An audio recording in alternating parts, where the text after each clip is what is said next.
শিশু শরীরে আয়রনের ঘাটতি হলে কি করে বুঝবেন?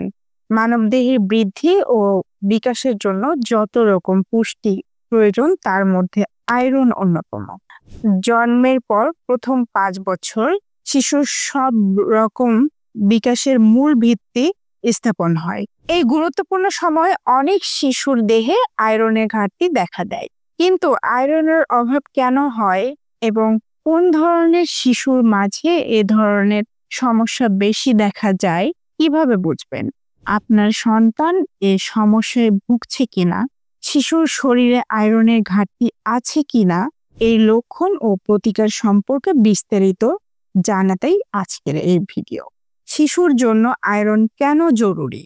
আয়রন রক্তের হিমোগ্লোবিন তৈরিতে মুখ্য ভূমিকা রাখে। এই হিমোগ্লোবিন ফুসফুস থেকে সারা শরীরে অক্সিজেন পরিবহনে সাহায্য করে। এটি শরীরের পেশিতে অক্সিজেন জমা রাখে এবং পরবর্তীতে কোষের জন্য নির্ধারিত কার্যক্রম গতিশীল রাখতে সাহায্য করে। বাড়ন্ত শিশুর স্নায়বিক এবং মানসিক বিকাশের জন্য আয়রন জরুরি। শিশুর শরীরে প্রয়োজনের তুলনায় আয়রন কম থাকলে আয়রনের ঘাটতিজনিত রোগ দেখা দেয়। আয়রনের ঘাটতির ফলে মূলত যে রোগগুলো হয় তার মধ্যে রক্তশূন্যতা বা অ্যানিমিয়া প্রধান। আয়রনের অভাবজনিত কারণে যে রক্তশূন্যতা হয় তাকে আয়রন ডেফিসিয়েন্সি অ্যানিমিয়া বলা হয়। আয়রনের অভাবে ঝুঁকিতে যে সমস্ত শিশু নির্ধারিত সময়ের আগেই জন্মগ্রহণ করে অথবা কম ওজন নিয়ে জন্মায়।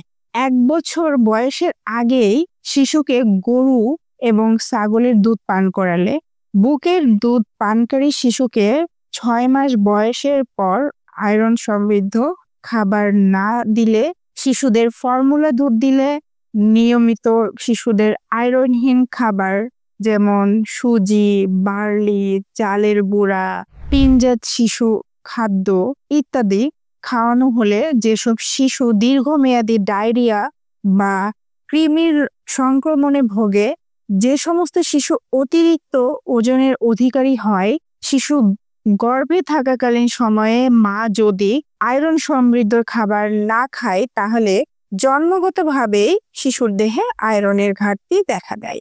আয়রনের অভাবের লক্ষণগুলো হলো খুব স্বল্প পরিমাণে আয়রনের অভাবেও শিশুর স্বাভাবিক দৈনন্দিন কার্যকলাপে ব্যাঘাত ঘটতে পারে। বেশিরভাগ ক্ষেত্রে আয়রনের অভাবে রক্তশূন্যতা না হওয়া পর্যন্ত লক্ষণ প্রকাশ পায় না।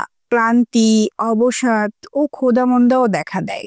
স্বল্প পরিশ্রমে হাঁপিয়ে ওঠে, হাত পা বেশিরভাগ সময় ঠান্ডা থাকে, শরীরের চামড়া ফ্যাকাশে হয়ে যায়, বুকে ব্যথা, ঘন ঘন শ্বাস ফেলা বা হার্টবিট দ্রুত হয়ে যায়, জিহ্বায় ঘা দেখা দেয়, হাত ও পায়ের নখ ভঙ্গুর হয়ে যায়। এখন বলছি প্রতিরোধে করণীয় কি। শিশুকে যদি ফর্মুলা দুধ বা কৌটার দুধ দিতেই হয় তাহলে খেয়াল রাখতে হবে যেন আয়রন সমৃদ্ধ হয়। আর যদি শিশু শুধু বুকের দুধই পান করে সেক্ষেত্রে মা আয়রনযুক্ত খাবার খেলেই শিশুর চাহিদা অনেকাংশে পূরণ হবে। বুকের দুধ পান করছে এমন শিশুর ক্ষেত্রে চিকিৎসকের পরামর্শ অনুযায়ী ভিটামিন এবং আয়রন সাপ্লিমেন্ট দিতে হবে। গর্ভে 8 মাস সম্পূর্ণ হওয়ার আগেই যেসব শিশু জন্মগ্রহণ করে তাদেরকে প্রিম্যাচিওর বেবি বলা হয়। এইসব শিশুদের জন্মের 2য় সপ্তাহ থেকে বুকের দুধের পাশাপাশি আয়রন সাপ্লিমেন্ট দেয়া যায়। এই সাপ্লিমেন্ট 1 বছর পর্যন্ত দেয়া যেতে পারে, তবে অবশ্যই চিকিৎসকের পরামর্শ নিয়ে দিতে হবে।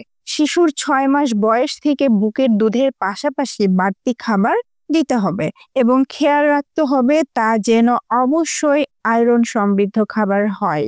শিশুর রোজকার খাদ্য তালিকায় পর্যাপ্ত পরিমাণে ভিটামিন সি জাতীয় খাবার যেন থাকে তা নিশ্চিত করতে হবে। ভিটামিন সি দেহে আয়রন শোষণ করতে সাহায্য করে। এছাড়া শিশুকে কৃমি মুক্ত রাখতে 2 বছর বয়সের পর কৃমিনাশক ওষুধ খাওয়াতে হবে। শিশুর শরীরে আয়রনের ঘাটতি পূরণে যেসব খাবার দিতে পারেন সেগুলো হলো মাংস, ডিমের কুসুম, লাল চালের ভাত। লাল চালে শুধু আয়রন নয়, পাশাপাশি calcium, magnesium, phosphorus, vitamin B থাকে। মিষ্টি আলু, সি ফুড, বিভিন্ন রকম সামুদ্রিক মাছ। তবে অনেক শিশুরই সামুদ্রিক মাছে অ্যালার্জি থাকতে পারে, সেদিকে লক্ষ্য রাখতে হবে। বাদাম ও শস্য বীজ যেমন কুমড়োর বীজ, সূর্যমুখীর বীজ, তিল ইত্যাদিতে প্রচুর পরিমাণে আয়রন থাকে। সবুজ শাকসবজি, বিশেষ করে পালং শাক, ব্রোকলি ইত্যাদি আয়রনে ভরপুর। সাথে খাদ্য তালিকায় টমেটোও রাখা যায়। টমেটো সালাদের পাশাপাশি ঘরে স্যুপ বা সস বানিয়েও শিশুকে দেওয়া যায়। শিশুর জন্মের পর থেকেই সে সঠিক পরিমাণে আয়রন পাচ্ছে কিনা সেটা নিশ্চিত করা জরুরি।